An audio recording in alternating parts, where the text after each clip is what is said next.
Então, galera, última parte. A gente vai voltar para as nossas regras de 3 simples, mas essas duas últimas questões que a gente vai fazer, elas têm um detalhezinho muito importante que faz toda a diferença.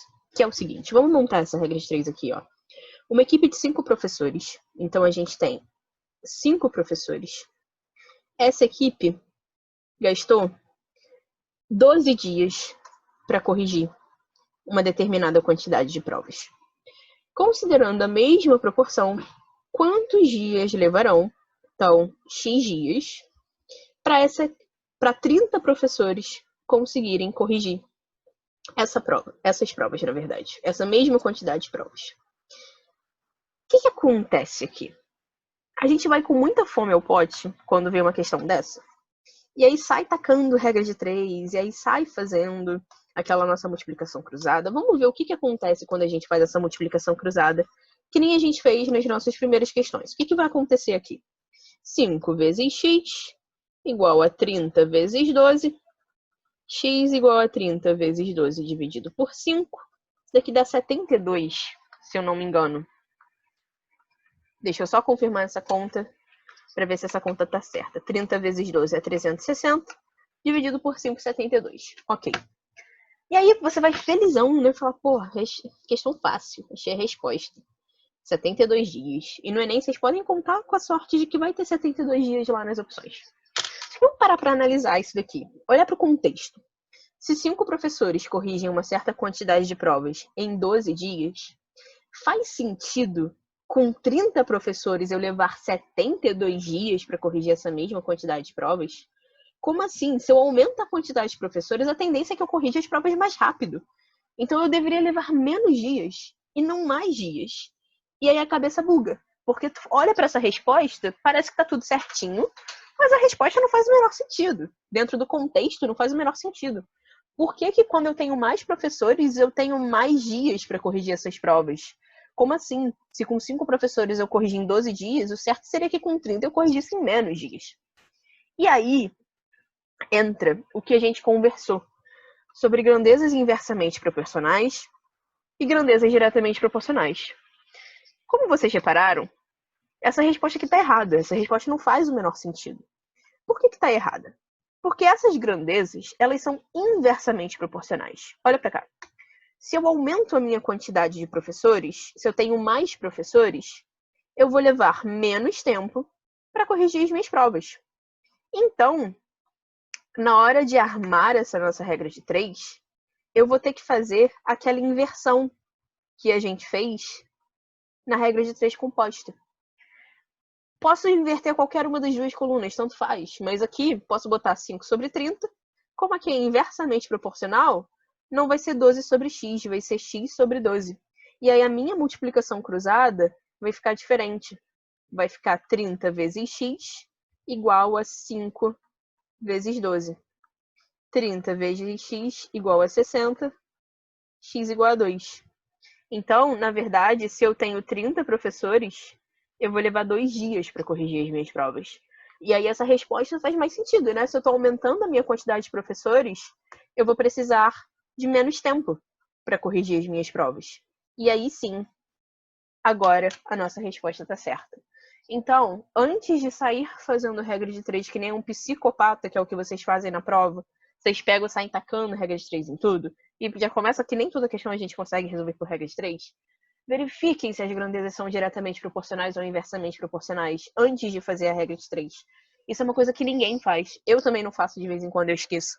Mas faz toda a diferença, porque se você cai numa questão dessa, que é uma questão simples, mas você não para pensar se as grandezas são diretamente proporcionais ou inversamente proporcionais, você vai fazer a multiplicação cruzada como se elas fossem diretamente proporcionais, sem pensar 2 vezes sobre o que está acontecendo, e você vai errar. Então, montou uma regra de 3, primeira coisa, olha, essas grandezas são diretamente proporcionais ou inversamente proporcionais. Se forem diretamente proporcionais, beleza, segue a tua vida, faz a regra de 3 normal, multiplicação cruzada, pá, termina a conta. Se for inversamente proporcional, tem que lembrar de fazer a inversão aqui de uma das duas colunas, senão vai dar errado, ok? Então, mais uma questão desse tipo, olha só.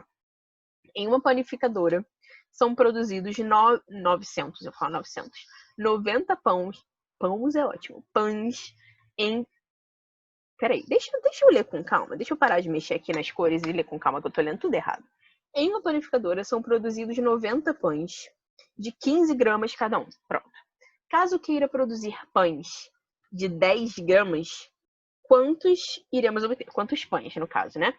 Então, eu consigo 90 pães quando cada pão tem 15 gramas. Só que eu quero diminuir. Eu quero que os pães sejam um pouquinho menores. Eu quero que eles passem a ter 10 gramas. Quantos pães eu vou conseguir aqui? Sempre verifica as grandezas. Então, vamos pensar aqui.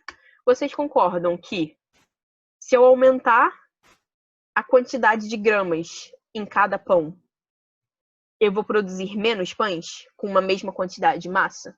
Se eu aumento os meus pães e eu tenho uma certa quantidade de massa, quanto mais gramas cada pão tiver, menos pães eu vou conseguir produzir. De novo, a gente está numa regra de 3 inversamente proporcional. Então, não vale fazer a multiplicação cruzada direto. Antes de fazer a multiplicação cruzada, eu preciso inverter uma das minhas duas colunas. Então, eu inverti a primeira, deixo a segunda do mesmo jeito, faço a multiplicação cruzada. 10x vai ser 90 vezes 15. 90 vezes 15 dá 1.350. Então, o x vai ser 1.350 sobre 10. Eu vou conseguir fazer 135 pães com 10 gramas em cada pão. Então, essas duas últimas questões, eu falei que elas iam ser mais rápidas, mais simples. Elas são só pra gente ficar atento com essa questão na regra de 3, do que é diretamente proporcional, o que é inversamente proporcional. Então, um resuminho da nossa aula. O que a gente viu durante esses vídeos? A gente viu regra de 3 simples.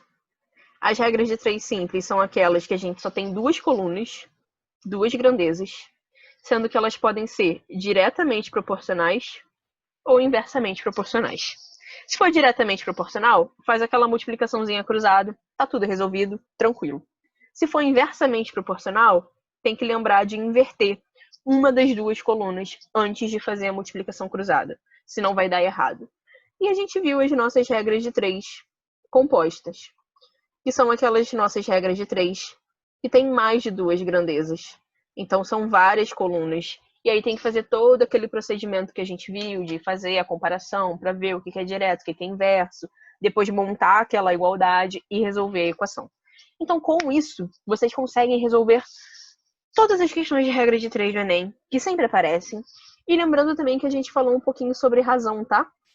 Lembrando que a gente falou que a razão entre dois números é sempre um número sobre o outro, sempre respeitando a ordem que o enunciado dá pra gente. E isso também vai ajudar vocês a resolverem algumas questões de Enem, tudo bem? Então vai ter uma lista para vocês lá no Drive sobre esses assuntos para vocês estudarem. E a gente volta daqui a 2 semanas com um conteúdo novo. A gente está entrando na reta final, a gente está finalizando os nossos conteúdos de matemática. E espero que até o Enem a gente consiga cobrir tudo que a gente precisa. Acho que a gente vai conseguir. Mas é isso, a gente tá entrando aqui na nossa reta final de conteúdos. Daqui a 2 semanas a gente vem com um novo conteúdo, gente. Então, beijos, bons estudos e daqui a 2 semanas a gente se vê de novo.